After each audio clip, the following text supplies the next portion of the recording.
Hello and welcome into the GSMC Sports Podcast brought to you by the GSMC Sports Network. I'm your host, TJ Mabarty. We are coming to you live on Wednesday afternoon. Today is August 21st, and today we have some topics in the NFL to dive into. Starting off with yesterday, we talked about Tua Tagovailoa's comments on his former head coach in Brian Flores. Flores got a chance to respond on Tuesday afternoon, so we'll be diving into his response to the pretty harsh criticisms of Flores from when he was with Tua in Miami. So we'll be diving into that. Additionally, we are going to be talking about some of the standout performances from some key defensive rookies that took the stage over this past weekend. Earlier in the week, we did report cards for a number of first-round rookies who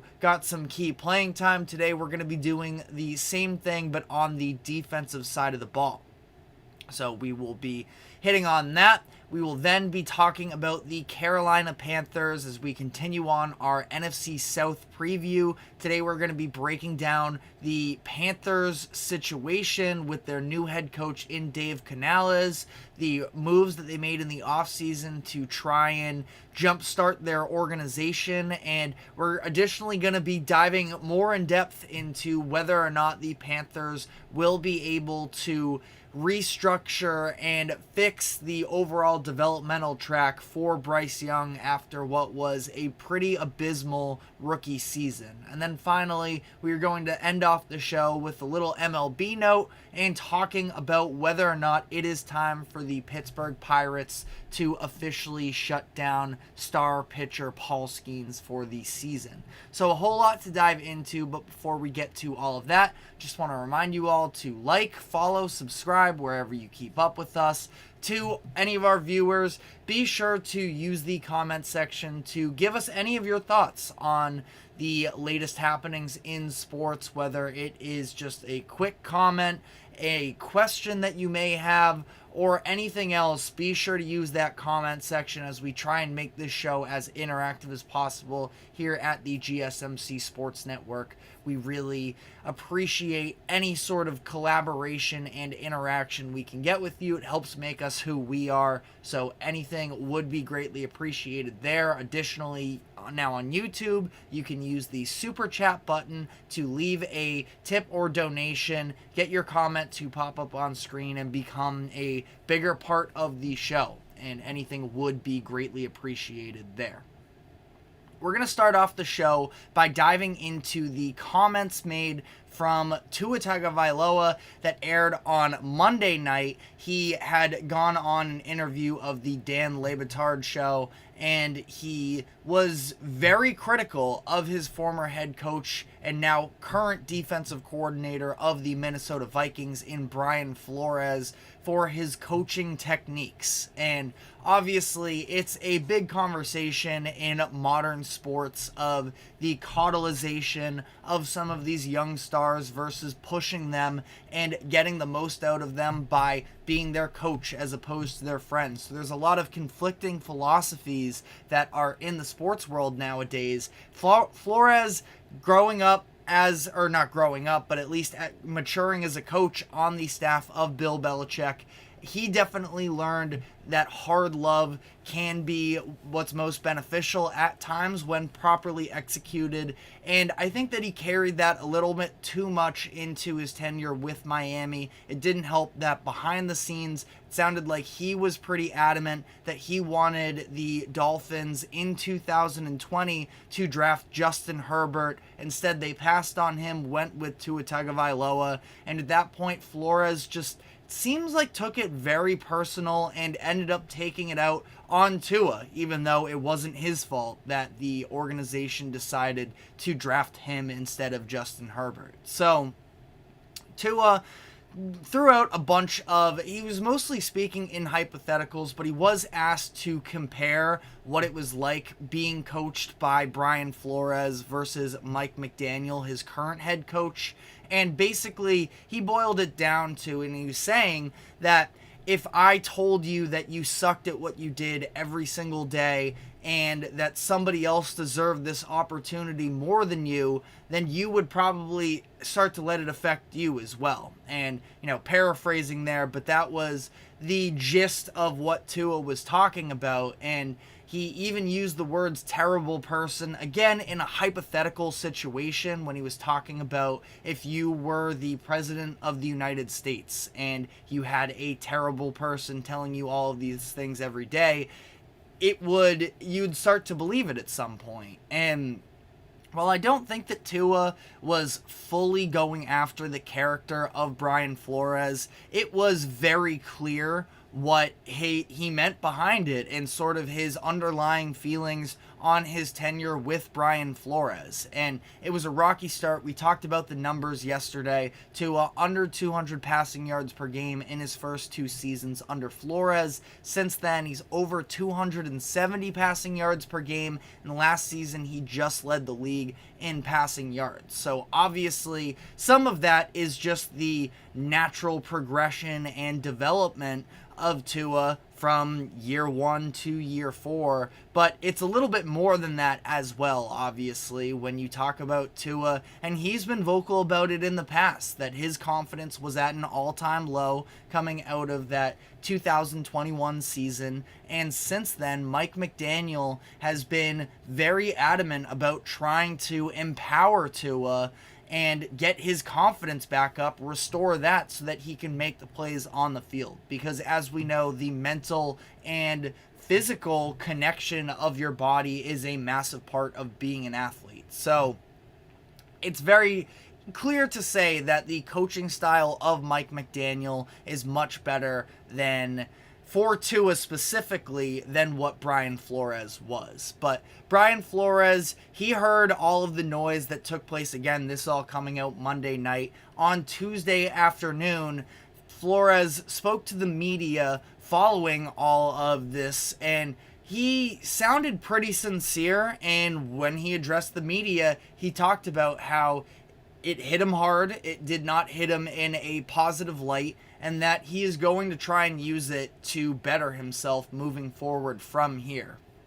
I thought that he sounded sincere. Definitely go check it out yourself as well, and let me know what you think in the comments section. But he also added that he is, quote, genuinely happy for the success that Tua is having since Flores' departure from Miami. Now, Flores, the entire ending of his tenure in Miami was very messy. It was a pretty clear situation where you had to keep either Flores or Tua. We talked about this on the show in the past, more times than not. That tiebreaker usually leans with the athlete and the talent over the coach, and that's what ended up playing out in this scenario. The Dolphins were still a good team. It's not like Brian Flores was coaching them into the ground. Like, they had a pretty solid few years when he was there, but at the same time, they just spent the 5th overall pick on Tua, and they were going to try and do everything they could to justify that pick and have it pan out for them. And Mike McDaniel, again, clearly, both schematically from the way of, Flores, his background is defense. So just from the upgrade of Tua having a defensive-minded head coach versus an offensive-minded head coach that can spend more time with him, that has been in a lot of very meaningful quarterback rooms and knows how to draw up plays to best fit Tua, that was a clear upgrade there. And then you talk about the coaching style as well, where, listen, I know a lot of older sports fans probably get sick of the idea of coddling these star players, but that's just kind of the world we are in today. And at the end of the day, these players are making, at a certain point, hundreds of millions of dollars. And yes, that's a lot of money, and you feel like they should just be able to suck things up, but behind the day, you take the money out of it, they are still people, and some people respond to criticism better than others. And that's where I think that Brian Flores, he needs to take that in mind. It's not like he's going to shift his entire coaching philosophy at this point from being a little bit more hard-nosed, a little bit more intense at times. Again, negative reinforcement, I think, can be a beneficial thing for certain athletes, but for Tua, that was clearly not the case. And Flores needs to at least take that into consideration moving forward here, where, yeah, he's still probably at his core going to be a little bit tougher on players, but he needs to do a better job of reading other people as well, and knowing when it is okay to use negativity as a motivation versus when it's not. And, the thing is Brian Flores at this point, people are writing him off. And again, I know it was so messy at the end of the Miami situation. And then I believe there was that whole situation when he was interviewing for other head coaching jobs that he felt like they weren't sincere, and they were just using it to fill out, it's whatever it's called, the Rooney Rule, something along those lines, where NFL franchises are required to interview African Americans for the head coaching position. So I think that, that obviously became very public as well, but Flores is still just 43 years old, and I'm just not really ready to write him off as a coach, because you know what? When he took over as a head coach in Miami initially, I mean, he must have been, I can double check here on the fly, but Flores must have been pretty young at that point to be named the head coach of the Dolphins in 2019. At that point, we're talking handful of years ago, he was probably something like in his late 30s. So no, I'm not going to immediately write off Brian Flores just because of this. It's definitely going to be a very tough look against him, and I guarantee that any coaching interview that he goes in for from this point out, they are going to bring up the way that this all played out with Tua. But this is also something that Brian Flores can learn from. Again, got his first chance at being a head coach at a pretty young age, and from there, it obviously, flamed out a little bit. What are you going to do to improve on that? What lessons are you going to take from it? And Brian Flores, in his response to the media yesterday, sounded like he was very genuinely impacted by the words that were spoken from Tua. Is there maybe still a little bit of bad blood? I suppose. I mean, again, he said that he was genuinely happy for the success Tua is having. I don't think that it was about Tua the person. I think it was more about his frustrations with the Dolphins organization at the time then. But this has all become, of course, very public, a little bit messy as well. But again, that being said, I think Flores is a pretty solid defensive coach, and I think that obviously the league to some degree, I would argue, is trending towards offensive minds, and that's not totally the case. We saw Raheem Morris and we saw Mike McDonald get hired as head coaches this offseason, but it does feel like, at least in the past, decade or so, the more successful coaches have stemmed from the offensive side of the ball. So all of that to be said, Flores, I thought, did a pretty good job with the Vikings last year. I'm really looking forward to seeing what the Vikings can produce defensively this season, now that they have some more natural pass rushers, that they won't have to rely on Brian Flores dialing up as many blitzes as they were last year. No team blitzed more on passing downs than the Vikings did last year under Brian Flores' control. And I think that ultimately this is going to be something that Brian Flores is going to wear a little bit, and that is going to be his reputation, but I don't think that it also strikes me as the system that he puts in place is incredibly toxic. That was a toxic situation in Miami.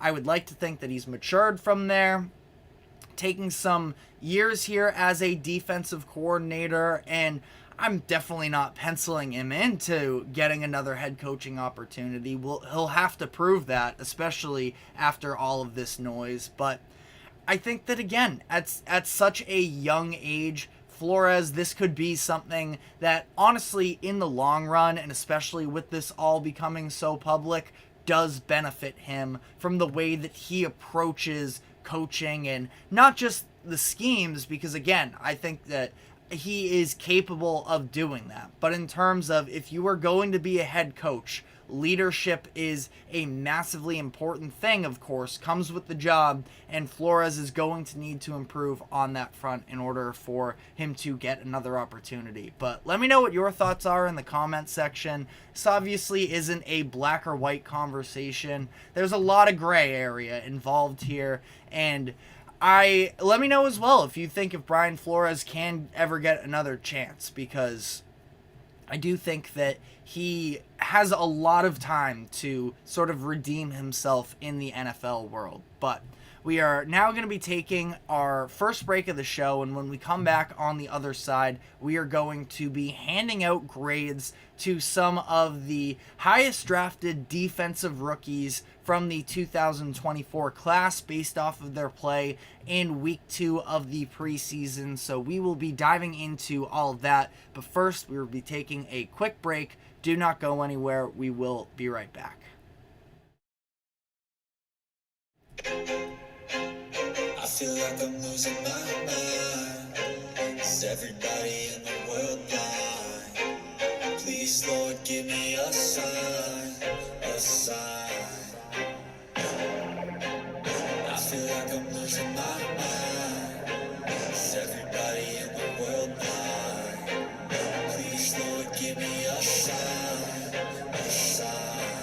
I wanna be the greatest. Everybody on the fake shit. I look around and feel like everybody is the fakest. I make this every day and I'm impatient, hoping one day I blow up from the basement. Statement, the top is so vacant. I don't hear shit that I think is amazing. Waiting for my day when I'm playing sold out shows for 1,000 faces. Hey, give me that crown, get in my way and to be put down. It ain't your place, all this my town. If I want that shit, then I'll get it right now. I'm losing it, the news it fits, some losing shit, a stupid myth. You choose to live or choose to dip, you choose to fight or lose your grip and lose a gift. Oh, I feel like I'm losing my mind. Is everybody in the world blind? Please, Lord, give me a sign, a sign. I feel like I'm losing my mind. Is everybody in the world blind?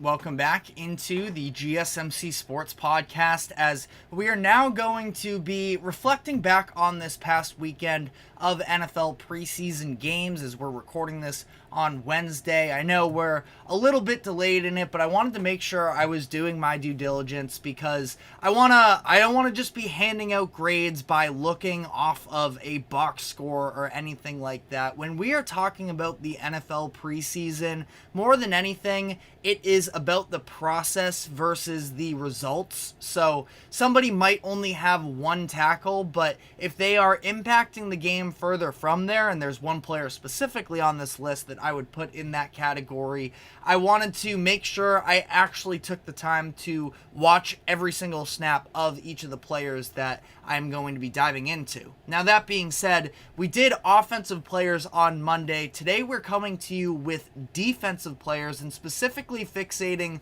on the rookies. It is important to note that there were only 9 defensive players drafted in the first round of the 2024 draft, and only 4 of them played this past weekend. So we'll be going over the 4 that did, in Byron Murphy, Dallas Turner, Chop Robinson, and Quinyon Mitchell. And then additionally, just to round it out to a clean 5, I included the first defensive player selected in the second round, and Rook Arororo, and talk about his performance as well. Now, very important also to keep in mind, like I said, it's more about the process than the results. We're talking about a preseason game with very limited sample size. So if a player has a bad grade in this game, it doesn't mean I don't think that they can be a good player. We're just reacting off of, again, pretty limited snaps. And that is especially important when taking into consideration the first player the board defensively that did play this week in Byron Murphy II. Murphy is a player that you look at him and it just screams being an NFL defensive tackle. At 306 pounds, Byron Murphy is a mammoth, but he played more or less 2 drives. He was out for a couple plays on that second drive, and then he came back in on a short yardage situation on 3rd down at the beginning of the second quarter, but came right back out after that. Now, that short yardage play that I just referred to, that was where Murphy did record his 1 tackle of the day, but I wouldn't necessarily consider that a highlight. He was sort of knocked down to 1 knee, was just trying to plug up some space on the line of scrimmage to try and help the Seahawks defense rally and stop the Tennessee runner short of the line of gain, but that didn't end up being the case. Murphy gets credited for an assisted tackle on the play, but it was a mission failed essentially because the Titans did pick up that 1st down. And I thought that this was just a pretty bad showing from Byron Murphy. He just got pushed around way too much considering his size. Like I mentioned, 306 pounds, that is a lot of weight to move. And Byron Murphy, I am confident that eventually he'll be able to, again, he just kind of needs to eat space, and specifically in the run game, I'm sure that's where he can definitely carve out a role for himself. He has Mike McDonald, a defensive mind, as his head coach now, but he was getting moved in this game, and that was a big concern for me, because that's the one thing that Murphy cannot do. Didn't have much of an impact on this game. The pass rush was pretty much non-existent. And all of this coming as the Titans didn't play any of their starters. So these were backup offensive linemen that were moving Murphy. And it was pretty concerning. I'll say this, though. Again, you look at his size. He is capable of being a positive NFL player. I think that he's just going to need to become a little bit more technically sound and work on the fundamentals of the game, as opposed to when he was at Texas in college. He was just able to rely on his size a little bit more. I think it's going to take just a little bit of practice there. We'll see. This is a Seahawks defense that could really benefit from him stepping up again, especially in that run game. They need dudes in the front 7 to be able to stuff the run, but we'll see what the role ends up looking like for Murphy in the long run. Next man up, Dallas Turner of the Minnesota Vikings. Turner drafted 17th overall in the 2024 draft. He played just 2 drives, I believe, versus Cleveland. It was 12 plays in those first 2 drives. He might have gotten a couple extra on the 3rd drive, but he just overall did not get a lot of opportunities in this game. He is a pass rush specialist, and he just didn't get many chances to show off his skills there. Half the time it seemed like he was having to drop back into coverage. He did have 1 key hurry on the 2nd drive where he stunted from the outside to the inside, coming back up the middle, took away the running lane for Dorian Thompson-Robinson, and if Turner just had another second, he was going to be able to lay the hit there. But, again, ultimately just based off of opportunities, didn't really get a chance to showcase his pass rush moves. I thought that overall in the run game as well, he was definitely being tasked with containing on the outside, so he wasn't allowed to be quite as aggressive in the run game. He did have 1 tackle that came as he was the read man on the edge, took away the option on the outside. Running back ended up coming up inside him, and he was at least able, maybe he could have been a little bit quicker reacting. Ultimately, again, he did his job. Don't let anybody outside. That's pretty much the number 1 rule you're told if you are a defensive end, and that was the case, so he did that. But he, on that option play as well, ended up tracking down the running back after a gain of a few. So, made the tackle. Maybe he could have reacted slightly earlier, but I still give him props overall for the day that he had. But again, just a lack of opportunities sort of has it hard for me to push his grade in either direction. So I'm just giving him a flat C. Everything was very solid, but not necessarily a standout performance from him. Next up, we have Chop Robinson, who ended up going 21st overall to the Miami Dolphins. Chop Robinson, coming out of college and coming out of Penn State, it was known that he was a little bit raw of a prospect in terms of his fundamentals, but the athleticism just jumps off the screen, and that's what I would argue is sort of the gist of how his performance went in week 2, where the reason why I have Chop Robinson a little bit down for his performance last week was because in the run game, he was struggling. He looked a little bit lost there. There was a string of plays on that second drive where the Commanders kept running right at him, whether it was the inside runs where Chop Robinson sort of played it too far to the outside, allowed an easy block for the pulling offensive lineman to open up a clean alleyway up the middle for Washington. That happened a couple times, and even on one of those plays, Robinson came so far to the outside that he was almost able to weave himself back in and get a little bit of a surprise tackle, but not exactly, at least I'm assuming, and from what I know, not exactly a textbook way of how you would want to play that, but even still, the athleticism almost prevailed for him there. And then they followed up that stretch of inside runs by sort of baiting Chop Robinson to crash too far down the line of scrimmage, and Jaden Daniels ended up pulling it out to the outside for a pretty significant pickup. So again, the run game is where my concerns were with him.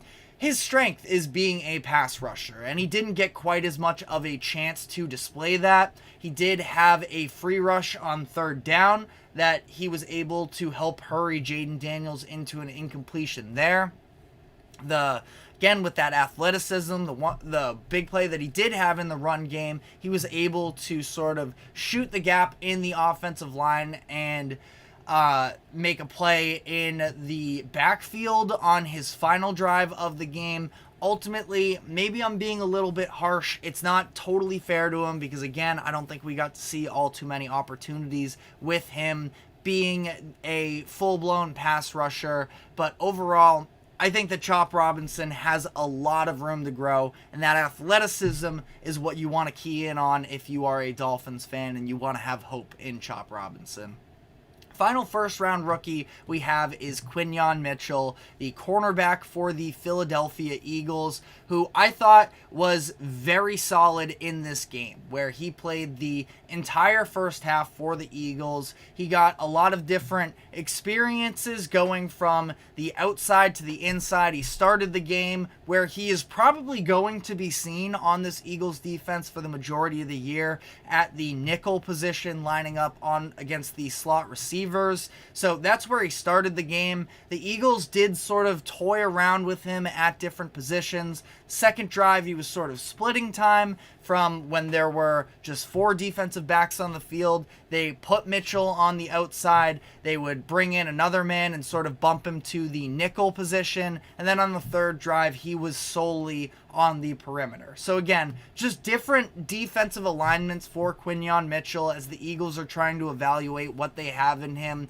This is a coverage guy, and ultimately thought that he more than held his own. He wasn't thrown at all night, which, on one hand, sort of feels like it deprives us of an opportunity to see what he's like, when he's targeted. But at the same time, the fact that he wasn't targeted means he did a pretty good job all the way through. I do think that on that interception that Jacoby Brissett had on the Patriots' second drive where Mitchell was on, he slipped a little bit, and it looked like he could have been beat by Demario Douglas of the Patriots for what could have been a touchdown. But Mitchell was at least on Douglas for the first portion of that play. Brissett sort of looked him off, and then Douglas got open a little bit more. That was a brutal play for Jacoby Brissett, but I do think that Mitchell could have maybe been exposed with a higher level of offense on the other side. But again, ultimately, he was very solid in coverage all night long. One thing for him, and again, he's a coverage corner. Stepping up in the run game isn't necessarily what the expectations are for Mitchell coming into the NFL. I'd like to maybe see a little bit more aggression, where specifically on the Drake May outside rushing touchdown. Mitchell was the man, the outside man on that play on the right side where Drake May ended up running, but Mitchell just sort of let himself get blocked into the end zone. Just a little bit more tenacity. It was a play that he probably wasn't going to make anyways, but it was a pretty soft play from him there. Ultimately, I'm giving him a B- because, again, the priority for him is being a shutdown corner, and I think that he has a very bright future in that regard. Some things he could definitely improve on moving forward, though. And then our final grade of the day, very limited sample size here as well, but Rook Orororo of the Atlanta Falcons, defensive tackle out of Clemson, ended up taking him 35th overall. Again, not a very defense-heavy draft this past year, but Orororo I thought was pretty good in the limited time that we got from him. Only 12 total snaps. His playing time is probably going to be limited his rookie year anyways. Atlanta playing in a 3-4 base defense, which means just 3 down linemen. Orororo is supposed to be the big man in the middle there, but he's also currently playing behind David Onyemata. And I think that Onyemata at this point, he's past 30. He's on the final fully guaranteed season of his contract, that opportunities are going to be available for Orororo long term. But as of now, this is probably, about what we're going to see. But I thought that he looked really impactful in the minutes that he did play. He had a great move to beat the starting offensive guard for the Baltimore Ravens in Andrew Voorhees and ended up sacking Josh Johnson on third down of the first drive. So put that drive to an end. And then he was a part of the pressure against Johnson again on the next drive, stalling third down as well. So his impact was definitely felt in this game for a limited sample size. I am definitely interested to see what he has in the run game as well. But overall, I'm giving Orororo a B. But let me know what your thoughts were in the comment section as to how some of these key rookies played. I'd love to hear any sort of recommendations for other players you would like me to look into as well. But as for now, that is all we have on the rookies from last week, something we will continue to be looking ahead at, but we are now going to be previewing the upcoming season for the Carolina Panthers and asking and answering some questions about the overall process of what is to come with Dave Canales and Bryce Young. So we will be diving into that, but first a quick break. Do not go anywhere. We will be right back. Looking for your daily fix of sports talk without having to pay for it? GSMC Sports Network is available on YouTube. Just search GSMC Sports Network. Get your fix of daily sports talk shows on YouTube. Absolutely free. NFL, college football, NBA, MLB, MMA, UFC, fantasy football, and so much more. GSMC Sports Network has shows running all day long, with new sports shows starting every 2 hours. Just like on your favorite cable sports channel, except GSMC Sports Network is absolutely free. Just search GSMC Sports Network on YouTube to catch one of your new favorite shows, like the GSMC College Football Podcast, Chip Shot Football Podcast, Hoops and Heels Women's Sports Podcast, GSMC Basketball Podcast, and so many more. Check it out for yourself. GSMC Sports Network, now available on YouTube absolutely free. Search GSMC Sports Network on YouTube right now.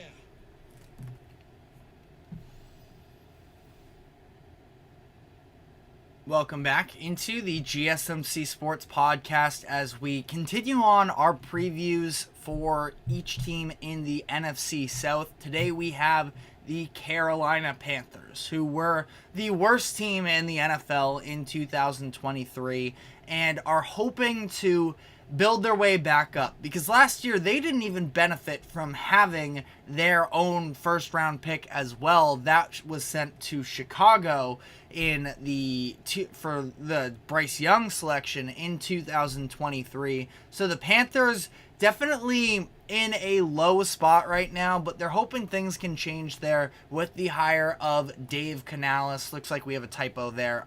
Apologies for the video audience there, but Dave Canales was signed to a 6-year contract to become the head coach of the Carolina Panthers. That is, 6 years is a significant deal to hand out. Mike McDonald might have also gotten 6 years, but the standard is usually less than that. So what that tells me is that the Panthers are sort of understanding of the current situation that they are in and are willing to give Canales a little bit of a longer leash as he tries to build up this Carolina program. Because, for the past few years, it's definitely been messy for them. And ultimately, with Canales as well, you talk about a guy who has been one of the hottest trending names in terms of NFL coaches of the past few seasons, where over the past 3 years, it was a little bit of a meteoric rise. Now, again, been coaching since 2009, so it's not like he isn't qualified or he hasn't put in his time, but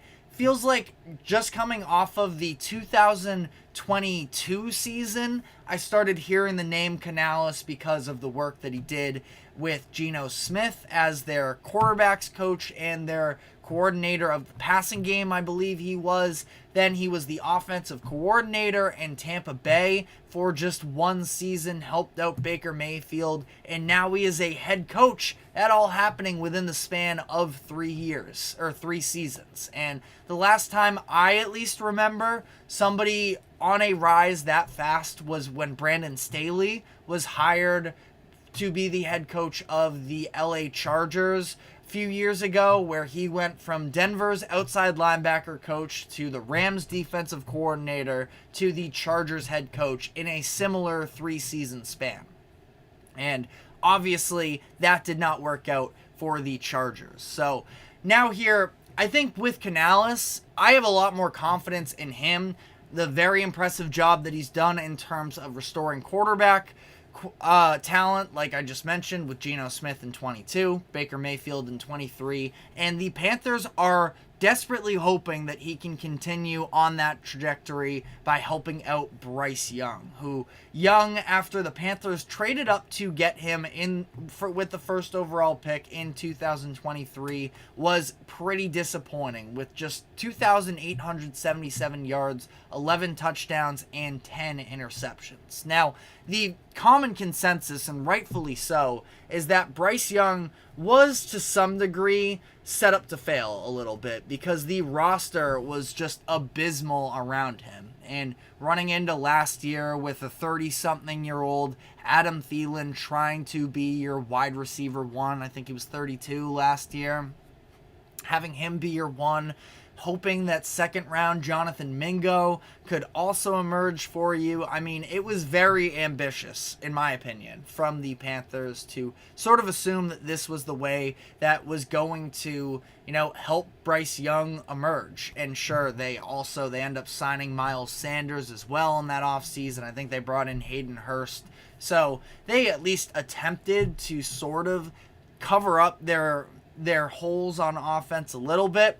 They did not do a good job, though. And Bryce Young definitely suffered from it. Now, I'm definitely not ready to write him out, and we're going to be diving into the specific breakdown of how can the Panthers right the ship with Bryce Young in the next segment. But this is getting into, and I know, I hate talking about getting into do or die time, especially for a guy who's only played one season. Bryce Young is very likely going to get his entire rookie contract to try and prove himself, and in that time, the Panthers will be ideally trying to build up the remainder of the roster, probably specifically that offense, to help him grow along the way. But truthfully speaking here, not to be overly critical, but if this ends up a Justin Fields similar situation where they throw a quarterback in there with basically no pieces,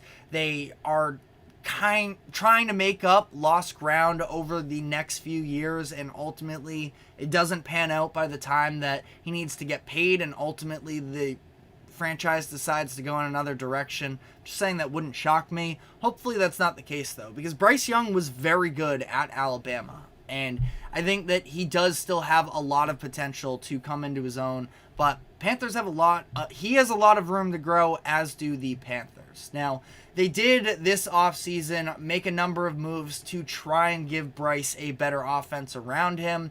They ended up making a trade for Deontay Johnson, who can hopefully emerge as a more reliable wide receiver one. They ended up moving off of a very solid cornerback in Dane Jackson to get Deontay Johnson. Johnson is somebody who, is still a very solid wide receiver. Didn't score any touchdowns in 17 games in 2022. I feel like the fantasy football community at that point sort of deemed Deontay Johnson as not a good wide receiver, but he's been dealing with a lot of inconsistency at the quarterback position. Deontay Johnson has, and I still think he has some left in the tank. He's still a very young player at 24, 25 years old. I could be underestimating that a little bit. 28 years old, yeah. So, I mean, he's not young, but I definitely don't think that he should be past his prime. And maybe it was a fluke season in 2021 when he was a Pro Bowler, I believe was the season. But I still think that, he's a reliable player and definitely far more reliable than anything the Panthers had last season. They additionally splurge a little bit on the offensive line. Robert Hunt and Damian Lewis. It is a 5-year, $100 million deal for Hunt. 4 years, $53 million for Lewis. It's a lot of money to give out, especially to guards as opposed to, offensive tackles. But I sort of look at it, and there weren't a lot of, really good tackles out on the open market. So at that point, the Panthers, they understand maybe it's not a great long-term financial decision, but they need to get Bryce Young an offensive line, and they need to do so now before it's too late on that mark with Bryce Young. So I understand the decision here. Are Hunt and Lewis, perennial all-pro players? The chances are probably not. I believe Hunt has made a Pro Bowl, at least. I'll double check that on the fly right here. Robert Hunt is a good player and has not made a Pro Bowl, but, has a lot of experience since coming into the league and was once a highly drafted player being taken in the second round by Miami in 2020. So I think both of these are fine signings, not giving them A-pluses on the deals, but doing things necessary to try and help improve the roster for the Panthers. Now, looking at their offense as a whole, it was a mess last year. Last in total yards, last in passing, tied for last with the Patriots in scoring. I mean, this was a team that was just bottom of the barrel in pretty much every statistic, and I think that they have a chance to definitely be better this year. One thing I'm definitely keeping my eyes on, at least, is when Jonathan Brooks does end up returning from injury. From what I've heard, it's supposed to be week 3, week 4. It's when we should see the former Texas star making his NFL debut. Him and Chuba Hubbard can be a solid, at least a good enough backfield that, there's some promise there. Just the Panthers need to find an identity right now, something to rally behind. And Bryce Young, you're asking him to overcome a lot as things currently stand. And I think that, whether it's establishing a run game or if it is Bryce Young sort of just emerging on his own, this offense needs something to sort of hang its hat on. And they definitely do not have that right now. Defensively, I mean, it's not a great group. The numbers are a little bit deceiving in terms of total yard and passing defense. That's in large part due to the fact, though, that other teams didn't really have to throw the ball against the Panthers. They're a team that only scored 13.9, I believe it was, points per game. So it's not like opposing offenses were, full guns blazing the entire 4 quarters. And that's why I think their run defense is also knocked down a bit. But when this defense is fully healthy, do you feel like there's a number of solid defensive players? J.C. Horn, again, really struggling with the injuries, but when he's available, he is one of the great young cornerbacks in the NFL. They end up making the trade that sort of sends off a young cornerback in exchange for Deontay Johnson. So it's maybe a little bit light on the back end, but the linebacking core, I think, is overall pretty solid. Underrated signing in Josie Jewell, formerly of the Denver Broncos. That's a good signing. Jewell coming actually to his former defensive coordinator in Ejiro Evero, where Jewell had a career high in tackles in 2022 with Evero in charge, with 128 tackles for Jewell in just 13 games. Very impressive. So I think that he could really emerge for this Panthers defense. Shaq Thompson, they signed Jadeveon Clowney as well to a 1-year deal. So this is a team that, defensively as well has a lot of holes, but you do sort of see the groundwork of they could be solid. They can, at this point, Panthers just want to stay in games and give Bryce Young a chance to have maybe some higher leverage moments at this point. But looking at their schedule, overall, the Panthers, this season isn't about winning games per se. That obviously, it's a lot more about the process, the vision of what this ultimately does look like. And Panthers are in the top half of the league in terms of easiest schedules for the upcoming year. But that being said, Panthers are one of the worst teams in the NFL. So not exactly expecting all too many wins for the Panthers this season. Breaking it down, they play in an NFC South, which I don't think there are any world beaters there. Out of divisional matchups, you have some, I'd say, versus the Bengals in week 4, versus the Chiefs in week 12, at Philly week 14, versus Dallas week 15. Those are tough matchups. I'm looking at the games like week 16 at home versus a Cardinals team that I think can be a little bit better than a lot of people sort of think. Looking at week 2 at home against a Chargers team that is sort of going through a little bit of a retooling right now. Those are the games that I'm sort of most intrigued in, and just seeing, again, can Bryce Young sort of put up points with the best of them as well. But ultimately, I have the Panthers coming out to just 4 wins this season. I predict they're going to be 4-13, which would be a step forward from last season for whatever it's worth. Now, they actually have their draft pick this year, so now they can hopefully actually put it to use. Probably going to be one of the top spots in the draft, and it will be very interesting to see what the Panthers choose to do with that pick, which is sort of when I want to go in depth with a little bit more and talking about what does this rebuilding, retooling process for the Carolina Panthers and for Bryce Young look like. So we are going to be diving into that. Let us know what your thoughts are on the upcoming season for the Panthers, as we are going to continue on that conversation on the other side of the break. Do not go anywhere. We will be right back.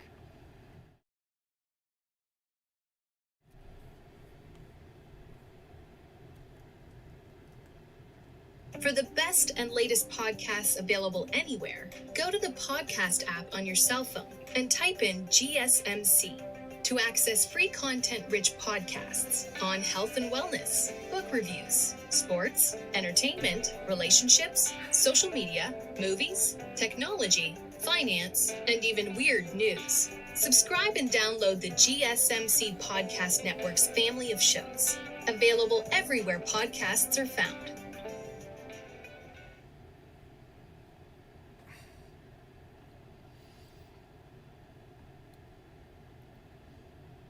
Welcome back into the GSMC Sports Podcast as we continue to break down the Carolina Panthers. We just went through their upcoming season for 2024, and while obviously we're in the now, Panthers fans, I'm sure, are excited to at least watch some games to see if they can have some hope for the long term.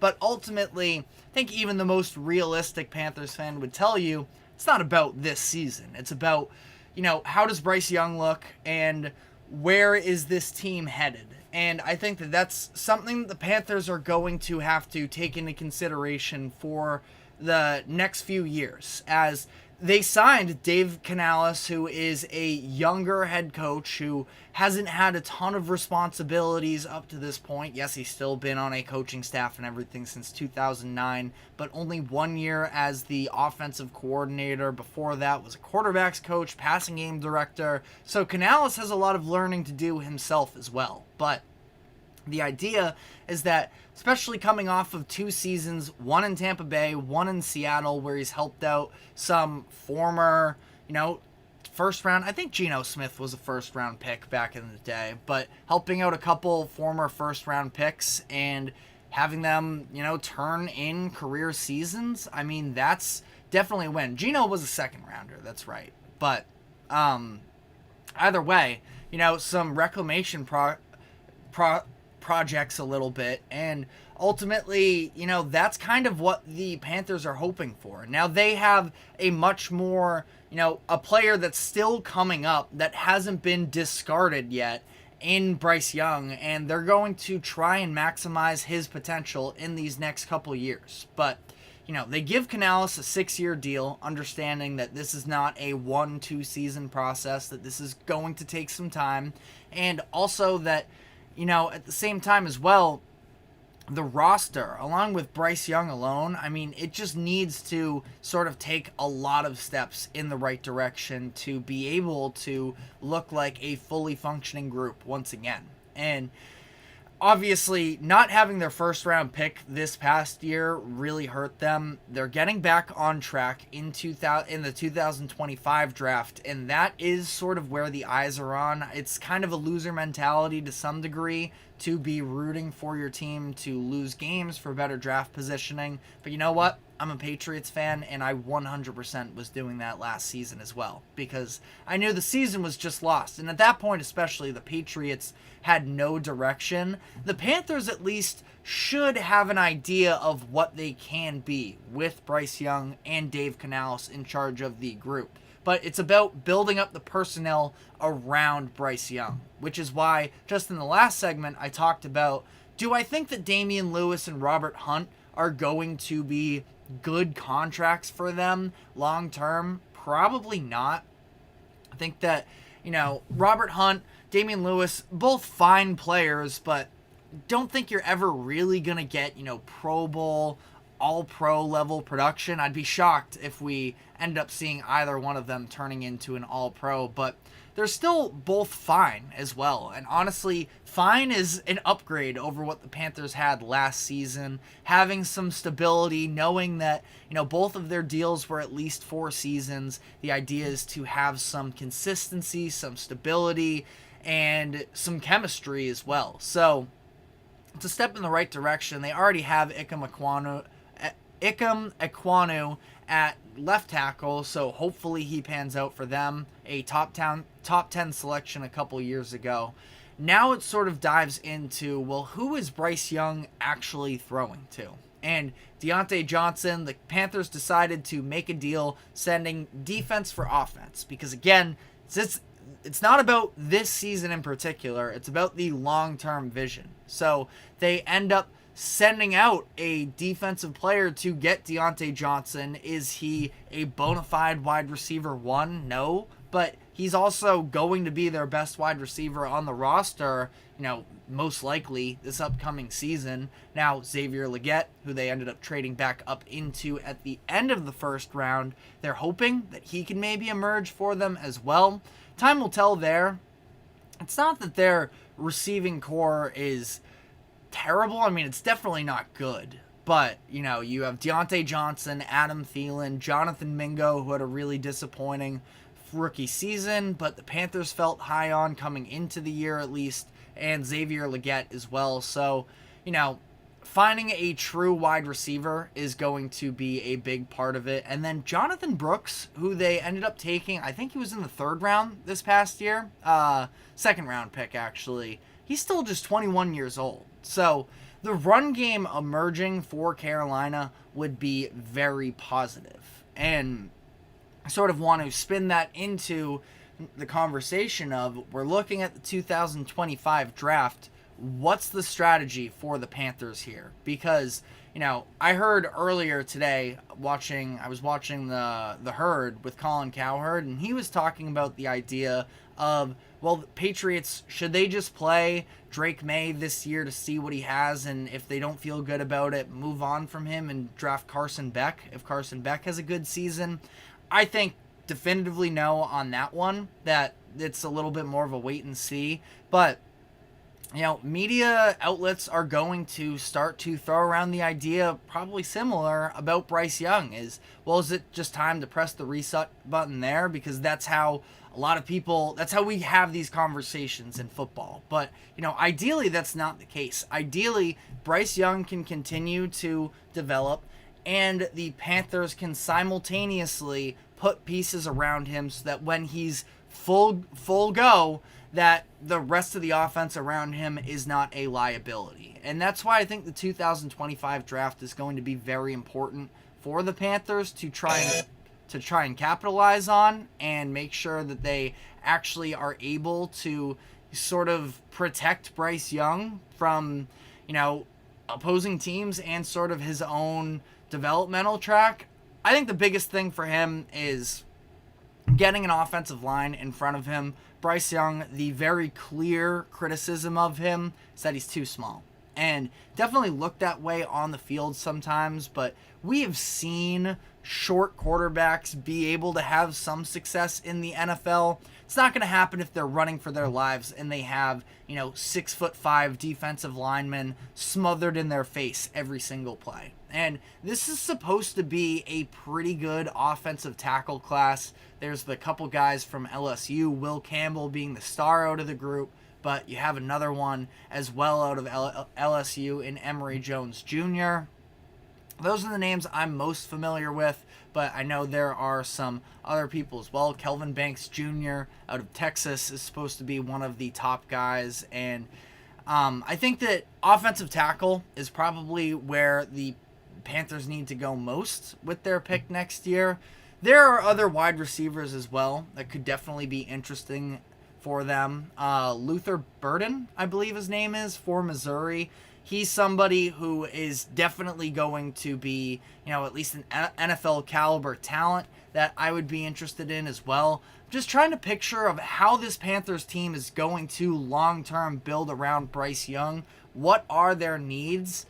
I think offensive line, like I mentioned, that's kind of the top priority for me. I know it's not the sexiest way to talk football, but I think winning in the trenches is going to be massively important for the Panthers, developing a run game to help take some of it off of Bryce Young while their receivers, again, it's not a horrible receiver group, but it's definitely not a good one. So I would say offensive line and receivers, sort of no duh. Those are the obvious choices, but at the same time, you look at how things have gone for the Panthers in recent years. They've been, somewhat a lot more willing to be spending their draft capital on defensive players. They got so aggressive with Bryce Young that I kind of feel like that's where all their attention needs to turn right now, because you give up DJ Moore, what ends up to be the pick that was used to draft Caleb Williams this past year. There was a lot of investment into Bryce Young. Now, a couple ways you can go about it. I think that ultimately, now especially because I think they just cleaned house in terms of the front office as well and their general manager. If that's the case, there might not be that much of a tie to Bryce Young, but I guarantee you Tepper and that ownership group as well is really going to want to see some results with Bryce Young. So ultimately, I'm just really curious to see how this progresses. Bryce Young is somebody that I didn't love necessarily coming out of college, and I didn't see anything last year that encouraged me, but I also am just not ready to write him off yet either. It's been a very rocky start, and I think that, Bryce Young is almost skated by a little bit of avoiding criticism because everybody is unquestionably saying, yeah, the Panthers situation was awful. This is true. But eventually, we're going to need to see Bryce Young at least give us some hope and some vision that he can be the option, because I don't think anything he put out on the field last year was flashes. And like, you look at a guy like Trevor Lawrence, who was very highly regarded coming out of college, and even still, a lot of people are not sold on him whatsoever, but it was the flashes of greatness, the fourth quarter comeback drives in 2022, the moments of brilliance at the brilliance is maybe a little bit aggressive, but Jaguars getting out to a really good start in 2023. Obviously, the second half performance in that Chargers playoff game, those moments are what sort of get the Jaguars to buy in long term. That's where Bryce Young needs to start. It's just show me a flash of what you are going to be, and I can get on board with the vision. And I think that's going to be very important in this second season. Again, don't mean to rush him along the way, but, there's a very clear physical flaw with him in terms of his height and his size. And moving forward, that's just the way that the NFL works. Again, especially as long as I'm not mistaken on the front office turnover, I don't know if there was anybody, in a key position that was, in terms of being the head general manager, that was in charge of making the trade to go and acquire Bryce Young. But let me know what direction you want the Panthers to go on in terms of the developmental path of Bryce Young. But we're going to be taking our final break of the show. When we come back on the other side, you're going to be switching gears to MLB a little bit, where we will be discussing the star pitcher in Paul Skeens, talking about player development and such, talking about whether or not the Pirates should consider shutting down Skeens for the remainder of the season. So stick with us, and we will be right back after this quick break.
Welcome back into the GSMC Sports Podcast for our final segment of the day, where we are going to be discussing what the rest of the future, or what the rest of the season specifically, should look like for the Pittsburgh Pirates as they are continuing to drop further and further out of postseason contention. They are currently 8 games behind for the last wild card spot. Does not seem likely. They've really been struggling post All-Star break, and I think that ultimately the Pirates, yet again, seems like they've had this sort of trajectory for a couple seasons now, but I'll defend them, especially considering this year, again, more of an actual vision as to what they're going to be, surrounded by their pitching staff. Jared Jones dealing with an injury as well definitely derailed them some, and they were relying on a number of young pitchers in Paul Skeens, Mitch Keller, and Jared Jones, all of them to sort of take the reins and become the ace.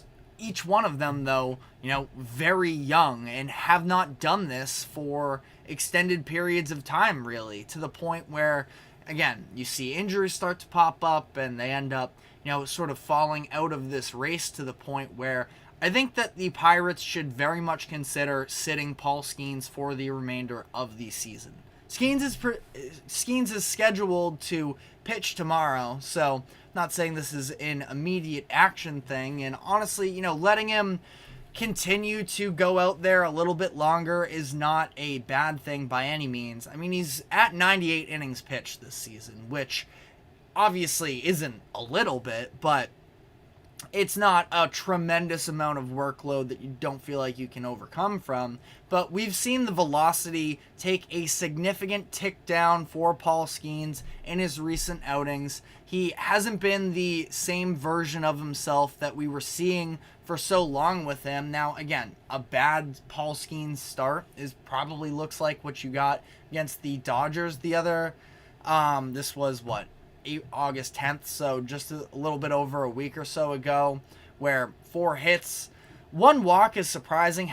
The walks are some of the most outstanding numbers out of his recent starts, where most recently against Seattle he had 4 walks, which I believe is a season high for him. But 4 walks, 1 walk in that Dodgers game, then you have another 3 in each of his 2 starts before that. It's not what Paul Skeens does, and I think it's partially at least because of the fact that he doesn't have the same zip on the ball quite as much, that he's having to get a little bit more creative with his plate approaches in terms of how he's going to attack hitters with off-speed stuff and with control, and he just doesn't have the same threat of just absolutely blowing it by you, throwing 101, 102 past. So the downtick in velocity is one of the things that I'm definitely most concerned about. Now, again, the results aren't that bad. Like I mentioned, that Dodgers start ends up allowing 4 earned runs in 6 innings. It's probably one of his worst starts all season, and yet you still get 6 innings, you still get 8 strikeouts, and overall the offensive production. That's the other thing too, is I feel like in a number of his recent starts, he's just not really been getting the help on the offensive side of the ball quite as much either.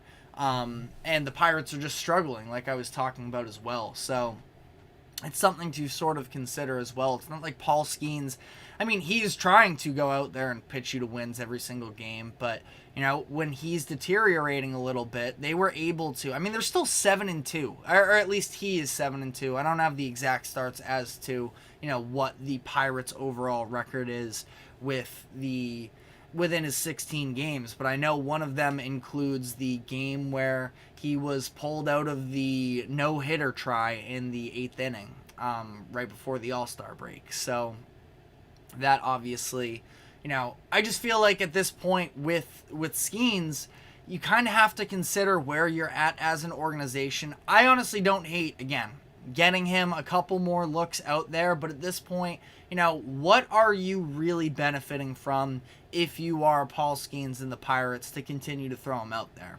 You're selling tickets, you're getting views, sure, so maybe from the business perspective there, but the better business perspective is, how do we protect this long-term asset now? And it's, don't make him throw unnecessary innings. The Pirates aren't going anywhere moving forward here. I think it's a very real possibility that tomorrow could be Skeens' final start of his 2024 campaign, which would be a little bit disappointing considering the trajectory we seemed to be on when he first appeared, but that's the way this goes, especially in the modern day. Again, that maybe some older baseball fans are saying, well,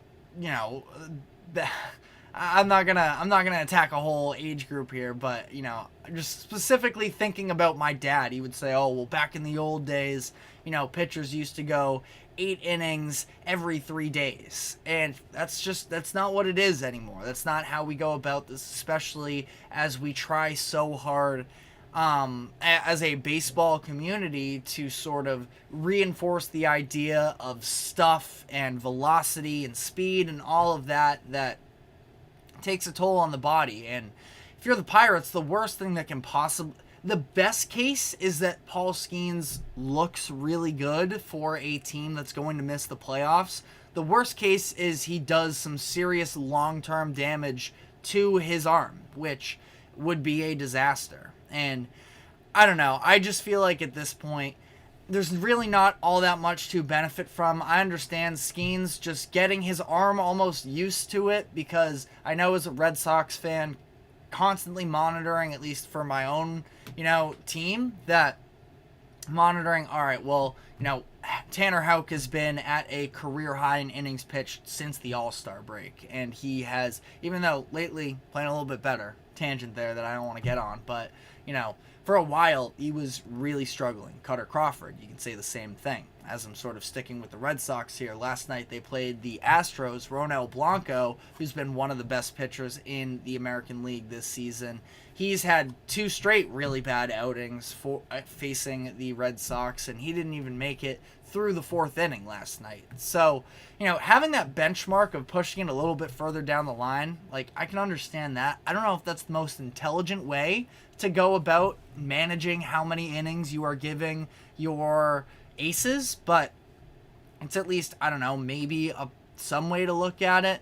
But Paul Skeens, I think that also another thing that sort of caught my eye is I think that Vegas is sort of catching wind of the idea that Skeens might not finish out the season, because it also helps that Skeens, again, numbers dropping a little bit, but he still has a 2.3 ERA. His whip is still sub 1, so it's not like, it's not like the numbers are bad. He is still, if you take those numbers for an entire season, you're talking Cy Young contention, which is where we all sort of expect Paul Skeens to be within the next couple years. But I think that, also just generally speaking here, when you're talking about,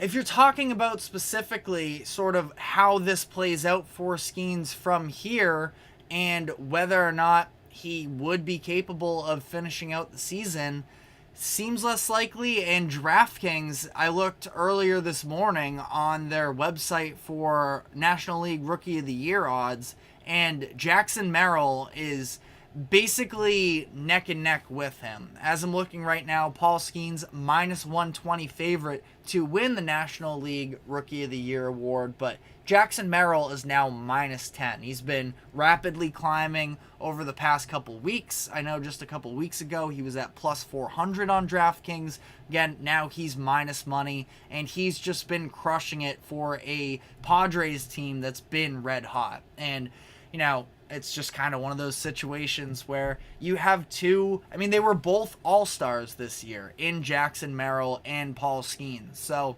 as much as I'm a huge Skeens guy, maybe a little bit disappointing if he's not going to end up winning the Rookie of the Year award, but I will so much rather take having an extra few years on his career as opposed to him trying to sort of tough it out through the end of August and through September, again, for a team that's not going to make the playoffs. And if he ends up losing it to a guy like Jackson Merrill, who, right now currently slashing 289, 320, 484, he's been incredible again for this Padres team that I think last night the Dodgers broadcast mentioned they're at 22 wins in 28 games or something like that.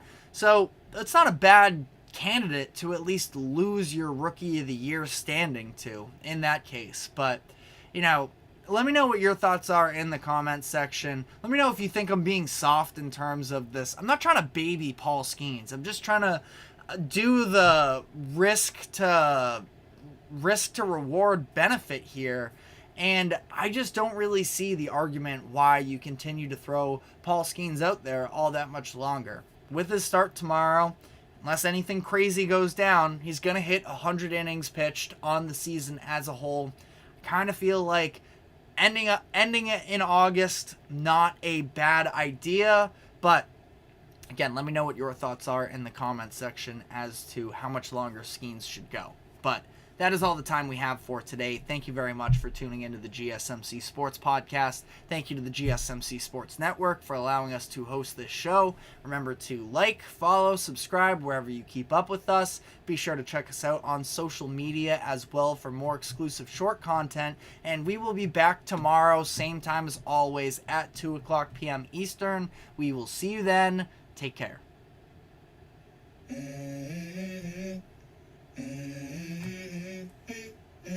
Let's go. I wake wake up to a little bit of drool on my pillow, feel like it's gonna be a bad day. Yeah, I'm tired of shit, and the coffee ain't hit yet, damn.